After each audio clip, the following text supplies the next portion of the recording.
Imagine this.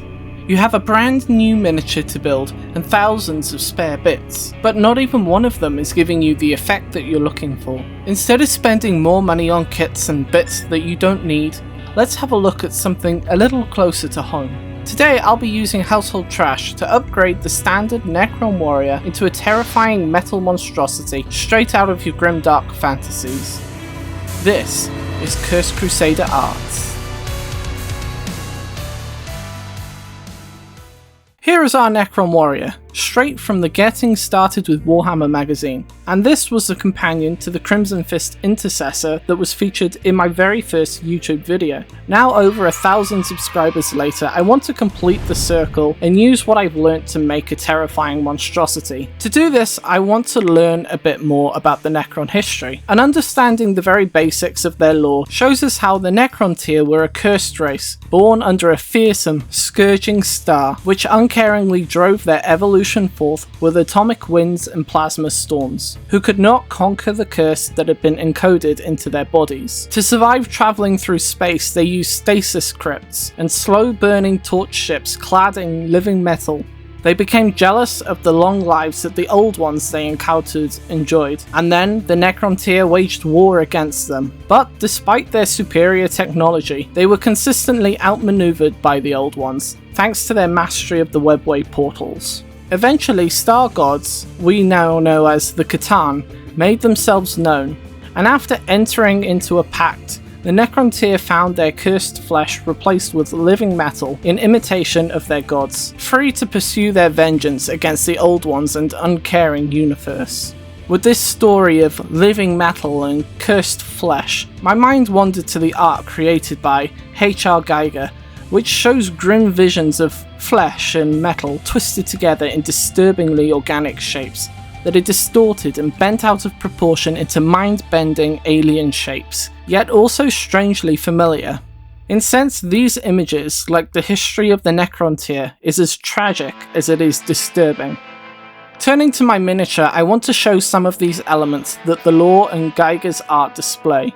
This piece is already covered in a significant amount of detail, featuring various elements of damage. The armor plates are pitted from battle, wires and cables are exposed, and even one of the feet has come apart. Now to make this warrior even more haggard, I'm going to modify it. I'll start by cutting the body from the legs at the spinal cord.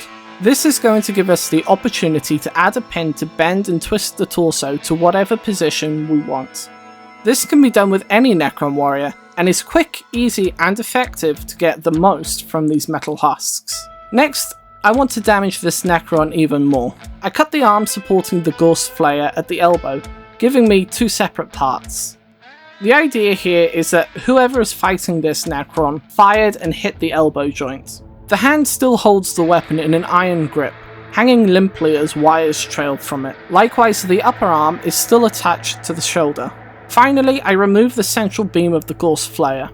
You see, I used to have a small Necron force when I was younger, and this was when the weapons had the translucent green rods. Wanting something a little different back then, I had red rods instead, and recently I was able to find some of them, so I will add one later when the paint has been applied to the model. As I began to read some more lore about the Necron warriors, I realised that my general belief that they are soulless isn't quite true. In many ways their essence was consumed by the Catan. However, if heavily damaged, a Necron warrior emits a modulated electronic scream, a tooth-rattling shriek that is an eerie parody of a living creature's pain. So to add just a little more of a horror element, I broke a few rules.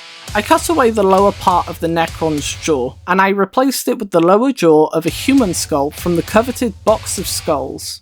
The fit isn't perfect, the jaw a little bit wider than the sleek Necron head, but once it's firmly attached, I try to smooth out the connection. To help conceal these connection points, I apply some hair. This is an unusual move for a Necron, but I do this in an attempt to draw from Giger's art, where wires and cables intertwine with the body. Real copper filaments from an old wire are attached to the back of the head with superglue and then bent into position. and I also use a few strands from my muslin, which are used for a little size variation, and you can replicate this from just about any kind of woven fabric. Super glue added along the hair once it's put into position will help stiffen it so that it remains where you want it to be, which is especially useful for the fabric. When all of this is set, I apply some sprue glue to the back of the head where the wires are attached, to blend it in with the rest of the head. I make sure that the sprue glue is thick enough to have it look like the wires are protruding from the metal skull instead of simply being glued on top of it, but I keep the sprue glue thin enough so that we can still see some of the wires in the texture. Additional wires are then twisted and added to places to make the model more dynamic and worn out, such as hanging out the back of the hollow torso. Now for the base, I wanted to add something a little more interesting. I cut off the small rock farthest from the front of the Necron warrior to make enough space for one of the old Necron Scarabs that I found. You can even see the old paint from my original collection, where my Necrons were painted dark blue with red lighting. I removed some of the old paint with a metal file and my hobby knife, but the Necron Scarab just didn't feel threatening enough. You see, the old Scarab miniature didn't have the bottom segments of the legs sculpted into it, and this made them look more like tiny destroyer bodies flying around. And essentially this just turned them into Necron Rumbas. Now, in the grim darkness of the far future, there are only Rumbas with knives. So I elect to take inspiration from the old Scarab art and add some new appendages to my bug. At first I tried to do this by using spare Tyranid barbs or claws, but none of them seemed to fit properly without sacrificing a whole scything talon, and those had too much of a curve to them anyway.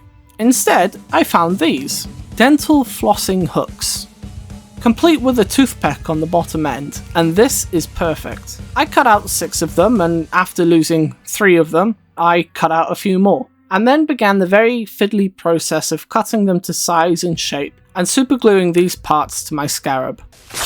After the last piece is glued in place, I can relax and admire my new Scarab that looks like it was plucked right out of the old art. But now I have a new problem. I could make the Scarab float, but I'd rather he didn't. The new legs have already given it a lot of extra height, and I don't want it to compete with the Necron warrior too much.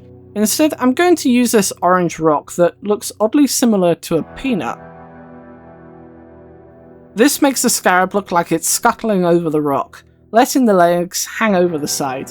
And this helps the whole piece look like it's part of a living, breathing world, rather than just a single model on a base. It's a simple modification rather than a full kit bash, but it's great for beginners or for an army builder, allowing you to modify the piece just enough to make it unique without having to use too much effort. But I hope you can appreciate how a few household items can drastically alter how a miniature can look.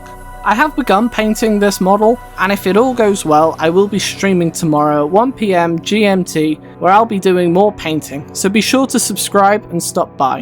And whatever you do, make things, have fun, and I'll see you next time on Cursed Crusader Arts.